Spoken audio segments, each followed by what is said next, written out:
Blood runs cold when you hear the confessions of men who have stolen innocent lives. The chilling echoes of a criminal's last words linger long after the tape stops. A recording I heard once made me wonder how someone could face death with such disquieting calm. Here are 25 disturbing interviews with serial killers before they were executed. Their voices remind me that some mysteries of the human soul remain deeply troubled. Velma Barfield, cold isolation and regret. Velma Barfield was the first woman in the United States to be executed by lethal injection. Convicted of one murder but responsible for 6, she sat down for an interview shortly before her death in 1984. She talks about her addiction, describing long stretches of time lost in a haze. Her words paint a picture of a life consumed by drugs and confusion. Days of not knowing where you are or what you've done. Later, she expresses sorrow not just for what she did, but for the pain she caused. Her voice is quiet, but the message is powerful. I'm sorry for the hurt that I've caused so many people. I wish that I could take every bit of hurt on myself. Ted Bundy, the mask and the blame. One day before his execution, Ted Bundy gave a final interview. He looked calm, spoke politely, and seemed almost like a regular man until he started talking. His words were clear, calculated, and deeply chilling. He began with a cold acceptance of his fate. I deserve certainly the most extreme punishment society has. Then, without hesitation, he admitted the danger he posed, not just to others, but to the world.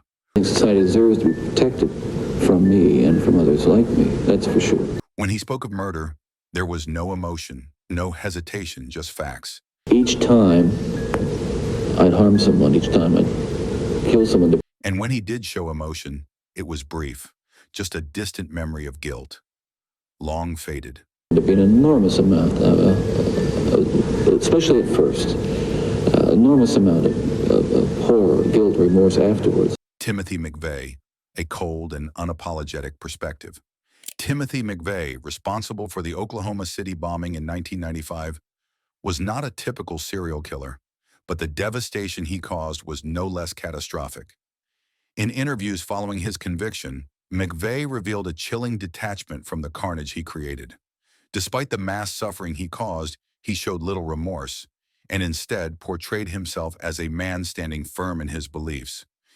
In one unsettling exchange with 60 Minutes' Ed Bradley, McVeigh calmly questioned the perception of his actions, asking if he was truly as evil as the public made him out to be. Well, am I pure evil? Am I the face of terror sitting here in front of you? Or am I able to talk to you man to man? Later, when the conversation turned to how the world viewed him, McVeigh's words took on an eerie coldness as he spoke about being misunderstood, even as he acknowledged the horror he had caused. I'm not sitting here trying to influence you, and I'm not putting on a game face. I'm not conning anybody. I'm just being me. Carroll Cole. Quiet guilt before death. Carroll Cole confessed to killing 35 people.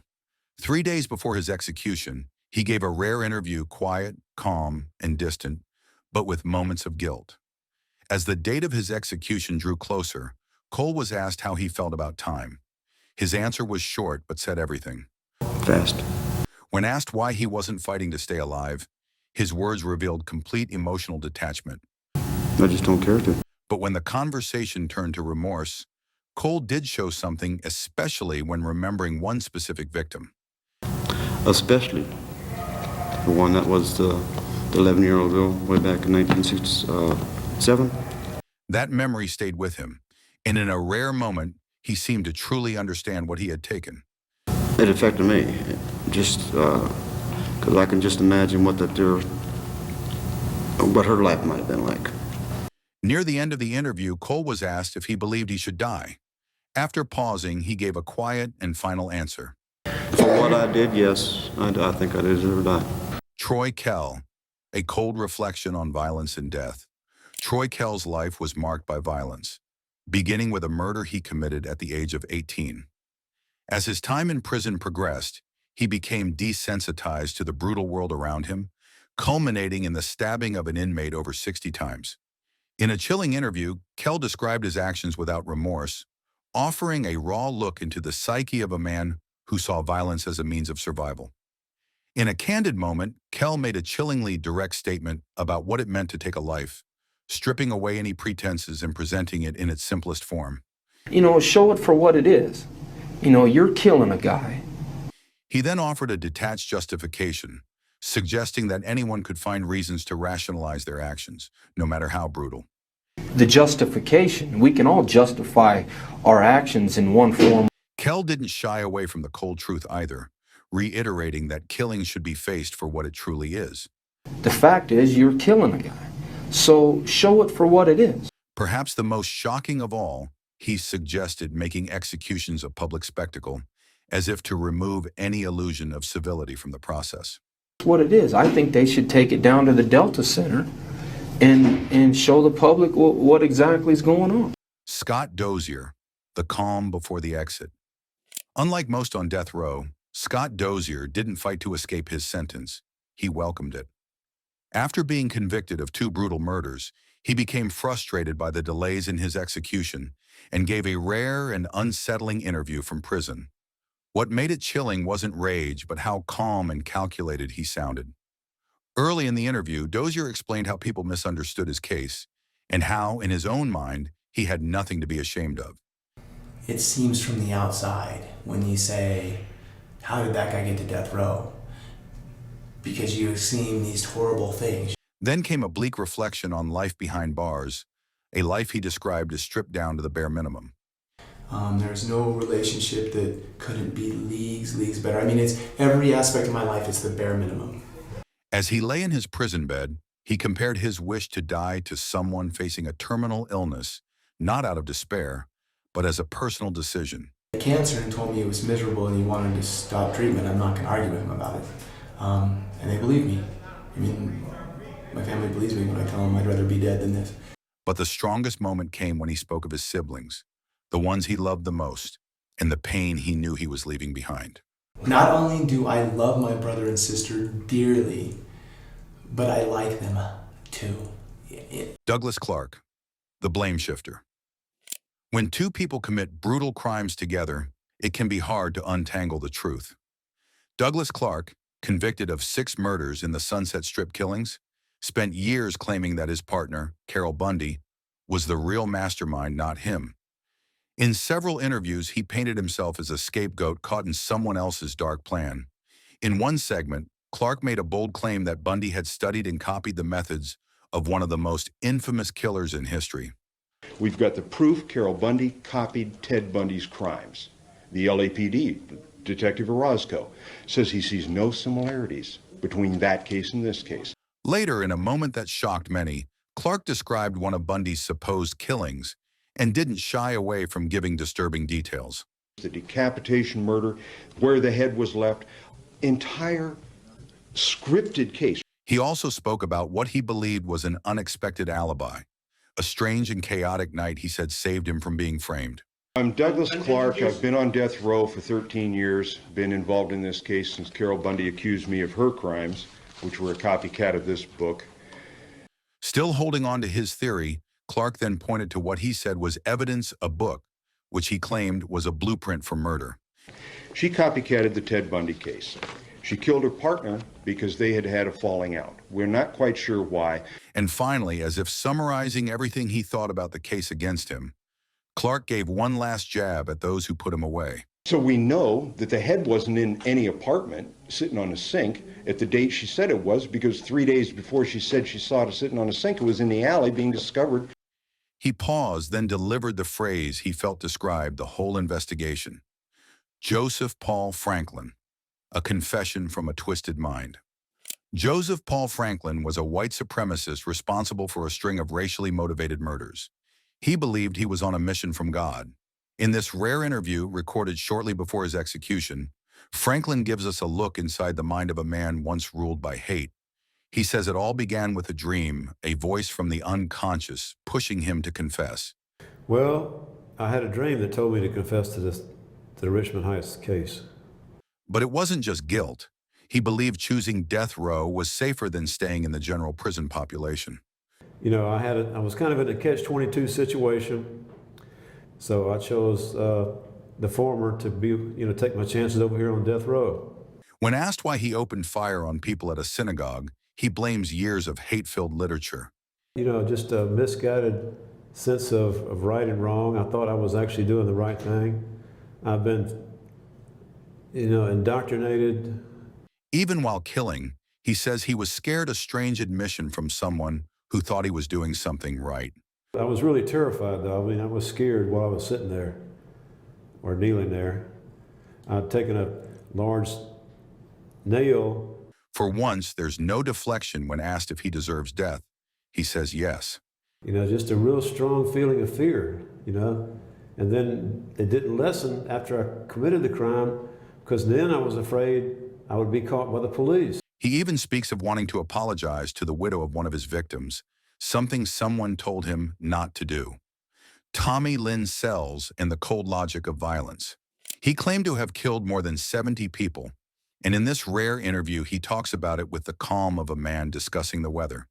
He begins not with regret, but with the memory of how it felt, a thrill he never forgot. The first time I killed somebody, and it was such a rush.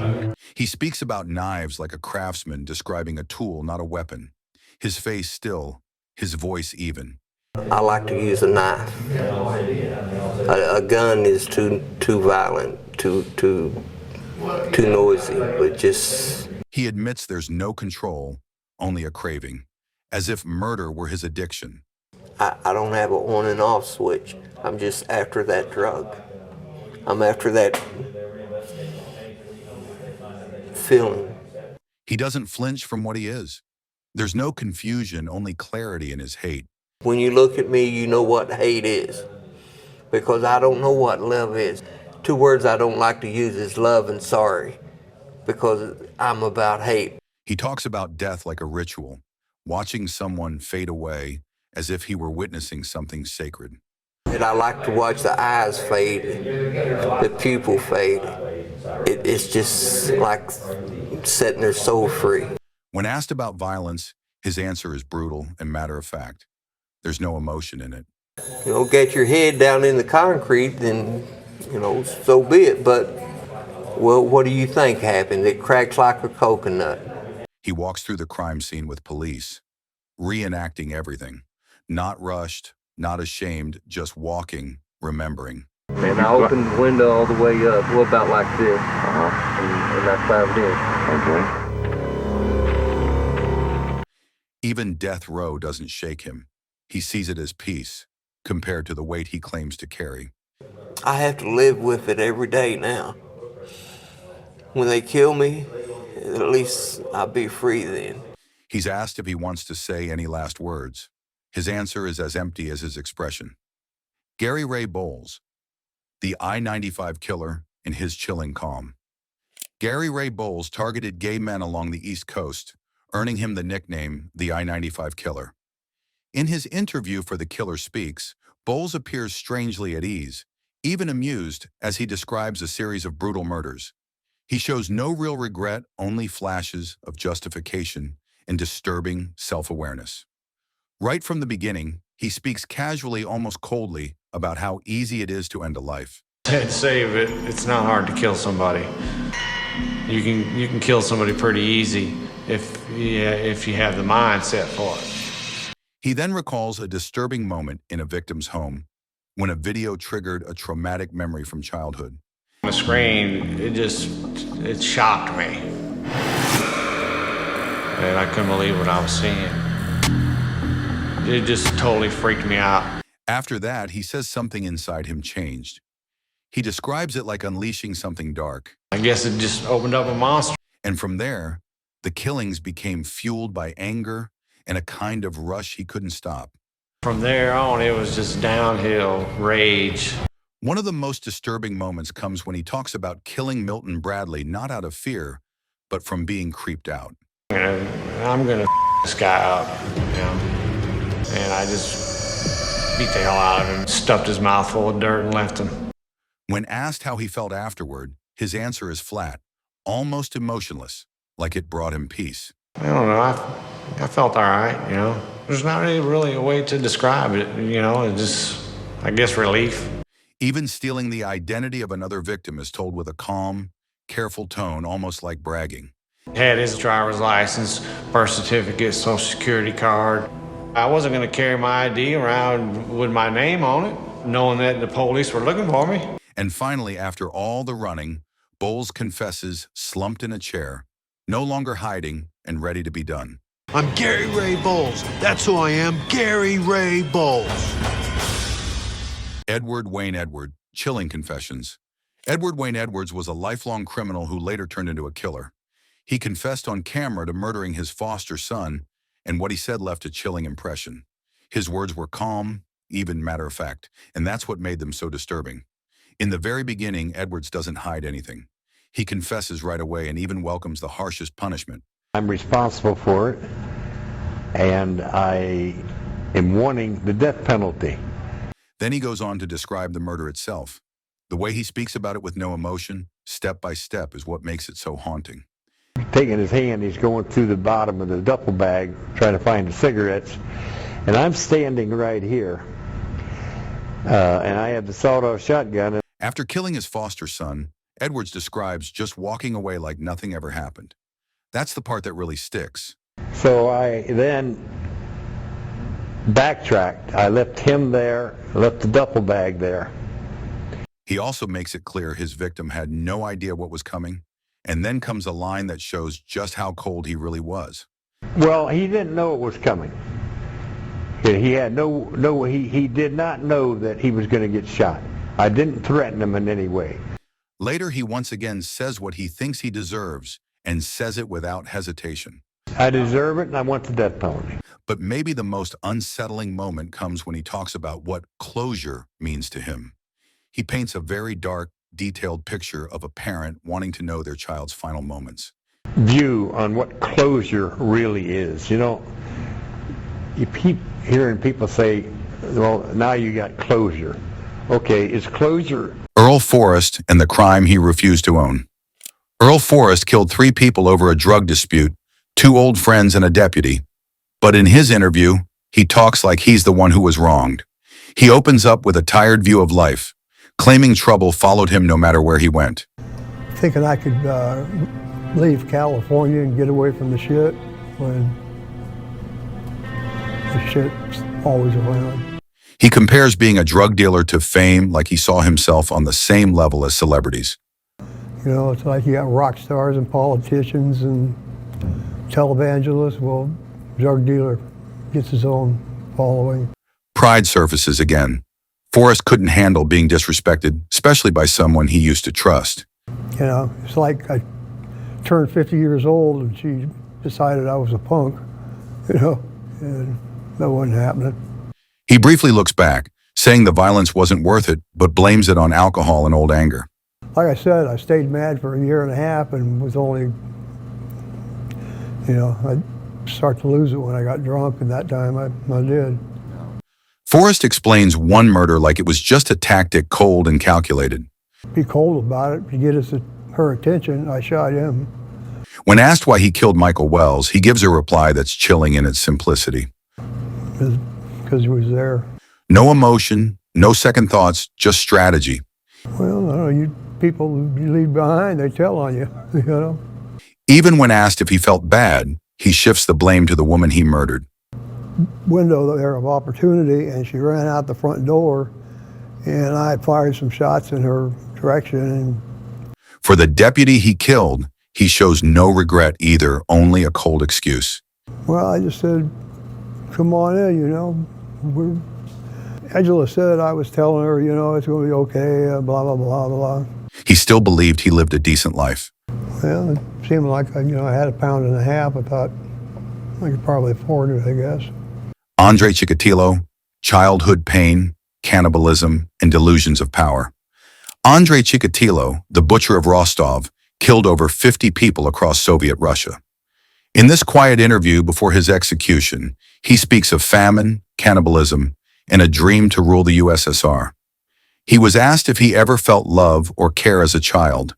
His answer shows the emotional emptiness he carried from a young age. Я не знаю, любил или нет, я Я ее не имел, никто не ласкал. Никто никогда не ласкал, никогда, потому что у нас как... While talking about the famine, he calmly shares something horrifying that his brother was eaten during that time. В 1933 году моего старшего брата Степана съели во время голода, людоеды съели, схватили люди, голодные, отчаявшиеся, его съели. When asked about the story of Little Red Riding Hood, he shows emotions something missing when he spoke about real victims. Конечно, как я ж всегда и как слушал и плакал, конечно, как жалко, конечно. The interviewer brings up the idea of facing his victims in the afterlife. Chikatilo doesn't seem to care at all. Не, я не задумывался об этом встрече, как-то не задумывался я. Все это я считаю, что все это меня не касается, как-то все это прошло мимо моего сознания, все это не задумываюсь. Вот о муках своих я мук сколько. When asked why he didn't end his own life, he explains that people treated him badly and blames others for his pain. Стандартный человек мог бы должен быть спиться или повеситься, а со мной вот это вот приключилось, как сейчас вот пишет профессора. Chikatilo begins to speak about Soviet leaders and politics. He believed he was smarter than those in power and says he was ready to lead the country himself, even as a teenager. Если Черненко стал генеральным секретарем, Черненко, который вообще не мог двух слов связать, который его высшая... He was asked if he remembers or dreams about any of his victims. His reply is cold and empty, with no emotion at all. Не знаю такого. John Wayne Gacy, The Denial and the Mask. John Wayne Gacy, known as the Killer Clown, murdered at least 33 young men. But in his final interview, he played innocent calm, smiling and deflecting all blame. He claimed the public only saw a made-up image, one built by the media. They've created this fantasy monster image, and it's been going on for the last 12 years. Gacy casually insisted he was too busy to commit murders. Hell, if you could see my schedule, my work schedule, you know damn well that I was never out there. He spoke about the crawl space with chilling indifference. I never feared anybody going down that crawl space. Then came his most haunting description, how he killed. The rope trick is not, the way I've described the rope trick is it's nothing more than a tourniquet. And finally, a line that reveals more than he meant to. The dead won't bother you. It's the living you got to worry about. Michael Bruce Ross, Chilling Confessions and Casual Violence. Michael Bruce Ross, known as the Roadside Strangler, claimed 8 lives in the early 1980s. His interview before execution paints a deeply disturbing picture of his mindset. Calm, almost detached, as he recalls his horrific actions. Ross reflects on how he felt before the murders, showing some awareness of the dark thoughts he was having. I just felt like I was right on the edge and like it was just going to be, it wouldn't take much to push me over. However, his self-perception is jarring when he claims that he has changed, describing himself in a completely different light. I'm not like that now. I'm just such a lovable guy now. He recounts one of his crimes in a disturbingly calm manner, describing how he picked a victim without any sign of remorse. It was 3:30 in the afternoon on a fairly well-driven road. She was walking along the side of the road. Ross even takes pride in the violence he used during the murders, bragging about the strength he used and the shock it caused in court. He was an insane strength or something, and because I got a kick out of it because the prosecutor had no idea that was coming. Danny Rolling's haunting courtroom song. Danny Rolling, the Gainesville Ripper, murdered 8 people across 2 states.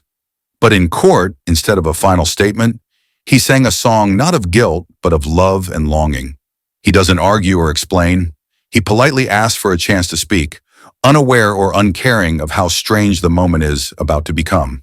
If it please the court, could I address the court? Sure, say whatever you want to say. Then he begins singing not to the court, but to someone only he seems to see. His voice is steady, his gaze distant. I recall the day I first saw you. I reached out to say I love you. His next words suggest a connection that couldn't be reached, a love held at a distance. But it was hard to say I couldn't touch you. As he continues, Someone tries to interrupt him, calling his name again and again. He doesn't stop. Tell me, baby, what were my words? All my tears run together. Excuse me, Mr. Ron. Down the path you choose. He repeats the last lines as if lost in his own world. His voice rises with emotion, filling the courtroom with something no one expected. What were my words? All my tears run together, baby, just like rain. Richard Ramirez, evil without remorse. Richard Ramirez, also known as the Night Stalker, was one of California's most terrifying serial killers. He was convicted of 13 murders and died on death row in 2013 before ever facing execution. One of Ramirez's prison acquaintances described how he hunted. What you're about to hear reveals the chilling pattern behind his attacks.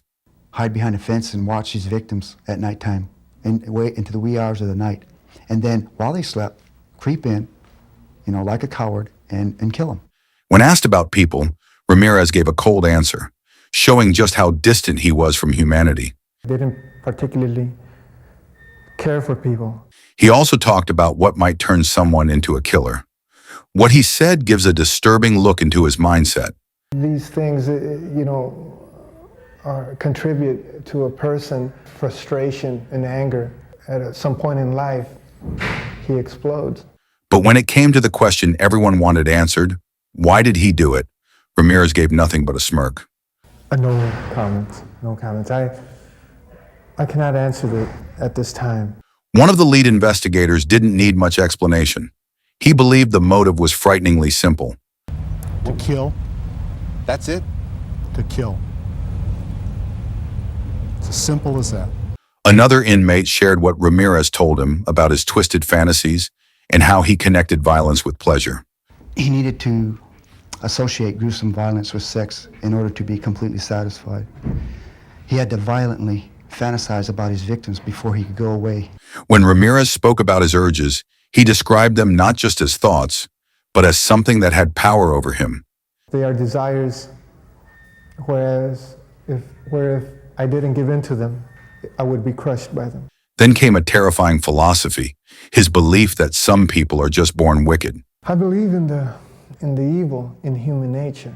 This is a wicked world. And in a wicked world, wicked people are born.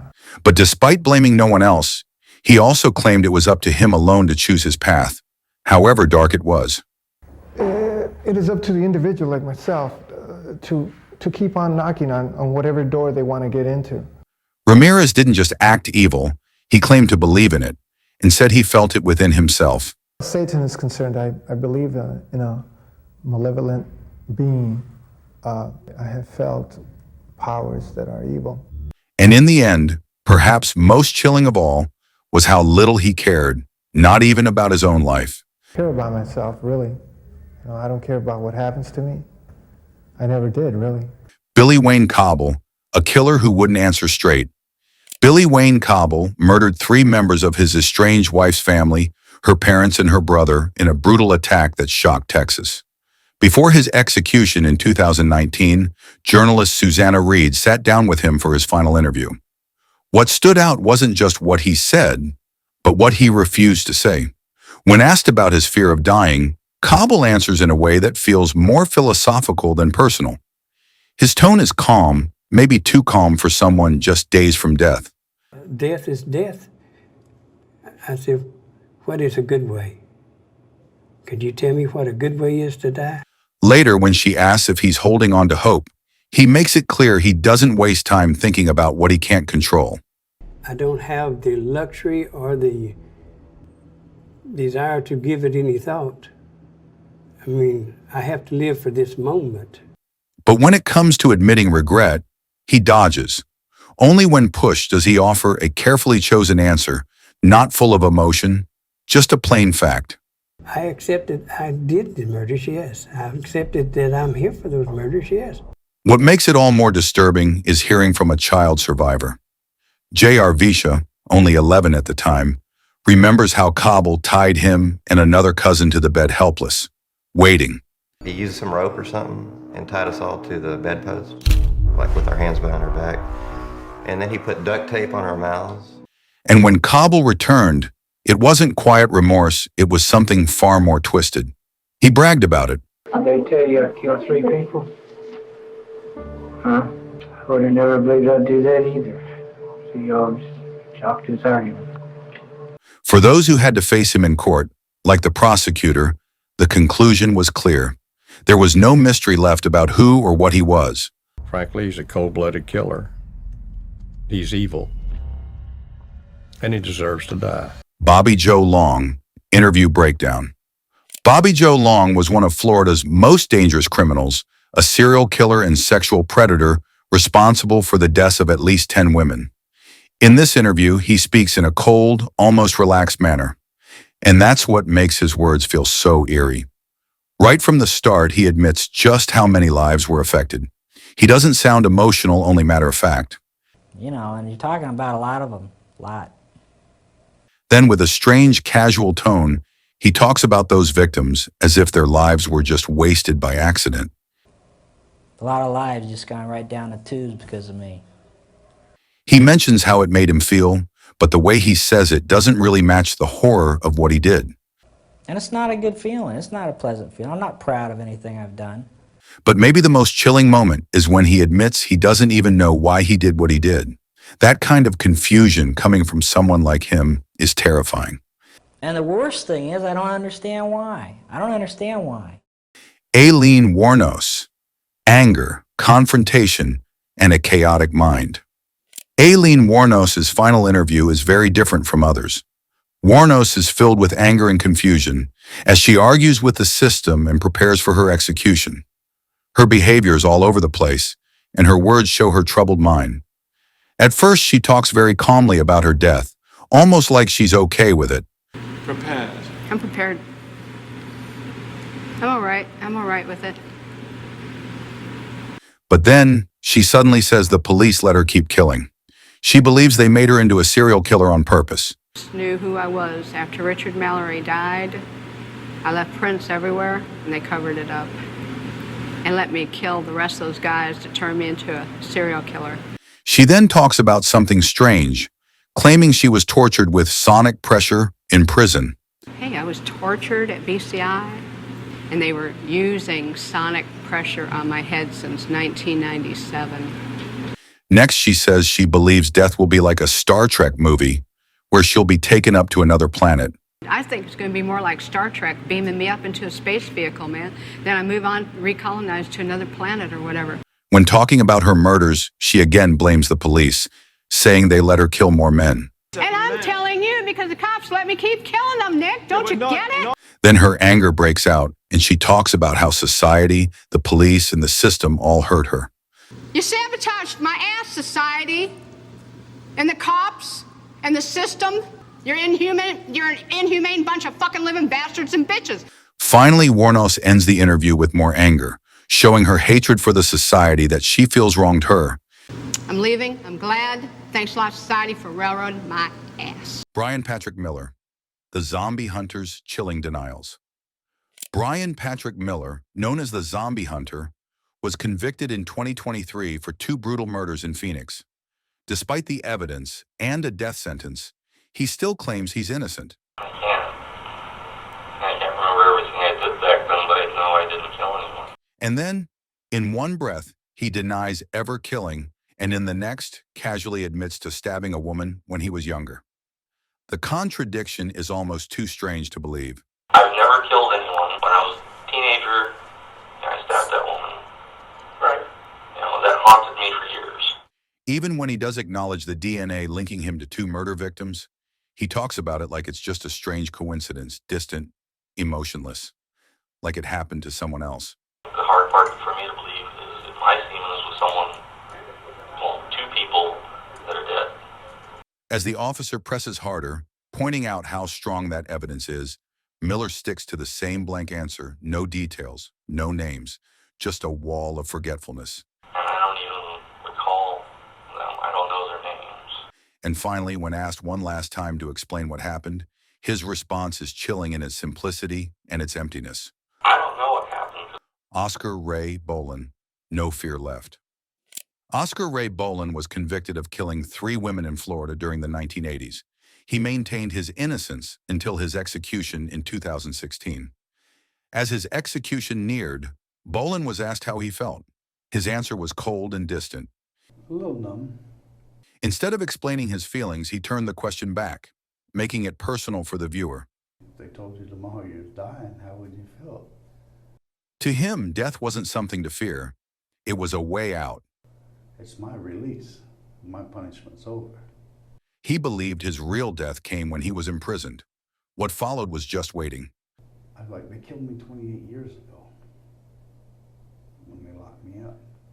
Now they're just releasing me. When asked if an innocent man was about to be killed, he gave a simple, haunting reply. Yes. He compared execution to other violent deaths and found it the lesser evil. You know, house fire, or like the victims died, or, I mean, there's many worse ways to go. Gary Gilmore, the man who chose death. Gary Gilmore shocked the nation when he demanded to be executed after killing 2 men in Utah. Instead of appealing his sentence, he welcomed it. In interviews, he spoke with chilling calmness and seemed ready to face death on his own terms. At a Board of Pardons hearing, Gilmore explained his acceptance with a sense of resignation that was almost unsettling. I simply accepted a sentence that was given to me. I've accepted sentences all my life. As delays in his execution dragged on, his frustration grew. He didn't understand why people wanted the death penalty, but hesitated when it came time to carry it out. It seems that the people, especially the people of Utah, they want the death penalty, but they don't want executions. And when it became a reality that they might have to carry one out. When asked for any last words, his reply was as direct and haunting as the rest of his story. Let's do it. Soon after, an official confirmed what Gilmore had asked for all along. The order of the 4th Judicial District Court of the state of Utah has been carried out. Gary Mark Gilmore is dead. Wesley Allen Dodd, self-aware evil. Wesley Allen Dodd was convicted of the brutal murders of 3 young boys, earning the nickname the Vancouver Child Killer. In his final interview, just before his execution in 1993, Dodd's chilling confidence in his own darkness was on full display. When asked why he wanted to be executed, Dodd gave an immediate, cold response, making it clear that death was the only way to stop him. I have to be. Because I will kill again. He then explained, without remorse, how his violent urges had been a part of him for decades, and how he enjoyed it. And I've been molesting kids nonstop since I was 13 years old, over half my life. Anything happened, I can guarantee I'd do it again, and sooner or later I would kill another child. When pressed about his future, Dodd ominously mentioned someone who might become his next victim. The danger was real. I'm not going to say who, but there is somebody out there. There's a man out there. Dodd also shared a rare moment of vulnerability, admitting that he occasionally thought about the pain he caused and the victim's last words. At times it's not easy. Like I said, there's times I think about what I've done. I think about some of the things the boys said before they died, and that's real hard to think about. When asked if he looked forward to death, Dodd saw it not as a consequence, but as a relief, a way to ensure he couldn't hurt anyone else. In a way, yeah, I think it'd be a relief. I don't have to think about all these things anymore. And I know that's the only way I can guarantee I'm not going to hurt anybody else. And in his final chilling words, Dodd reaffirmed that even though he may not want to, he knew he would kill again. You know, right now I sit here and say I don't want to, but I know it'll happen. Carlton Gary, the final plea. Carlton Gary, known as the Stocking Strangler, was convicted of killing elderly women in Georgia. Though DNA later linked him to at least one of the murders, he always insisted he was innocent and claimed the justice system had failed him. In his final interview, he sounded more like a man on trial than one facing execution. With a composed but urgent tone, Gary began by questioning the silence around details he believed were hidden. Well, you know, it's far too much stuff that's going on that's have not been reported. And you know, I'm an innocent person. Actual innocence should be. He then accused the process of being one-sided, claiming he never had a fair chance from the beginning. From the very beginning, from the arrest home, you know, you would never find another case like this where I had not one dime for an expert. When asked about his smiling mugshot, Gary said it wasn't defiance, it was confusion. In the very first photo, people see me coming down the hall with the red sleeveless top on. They thinking I've lost my mind because I'm accused of these cases. He also insisted that key recordings had been deliberately hidden by investigators. I say they had a tape recorder in the car. He was on the back of the seat, and they was talking to me about it. The reason they lied about it because the only thing that's on that tape. Later, he claimed he couldn't have identified the crime scenes because segregation had kept him away from those areas in his youth. Those areas are not integrated at all. There's no way in the world I would be able to pick out each one of these houses where a single elderly white woman lived. He also questioned the integrity of the confession document presented at trial. They presented to the jury an unsigned, uninitialed, something that somebody wrote down. They pared it down from 12 pages to 3 pages. Gary claimed the murder charges weren't even clear to him until after speaking with someone close. We talked about the robberies I had in Columbus. I didn't find out what I was charged with until I got on the telephone, and I called my companion at the time in Augusta, Georgia, Jennifer Slater. He then pointed to what he said was racial bias in the investigation itself. That your famous people, David Rice, Harold Harris, half of your police department in this thing, they get these alleged prints. He further claimed lab reports actually contradicted the testimony used to convict him. They pushed the fact at the point of entry. They even went beyond that and said it was found inside on the windowsill. Summing up all the evidence he said didn't match, Gary asked one final question. And they looked and saw this case in New York, which is similar to the case as a kid. They looked and saw that, so it was easy to go from there. I had a record. And near the end, he made his most direct accusation. They're coming up beyond the racist thing, and anybody asked that question, that's exactly what we were saying. Why? Each confession leaves me with lingering questions about the nature of evil and the human condition. What message do you take from these final interviews? Please leave your thoughts below, like this video, and subscribe to my channel.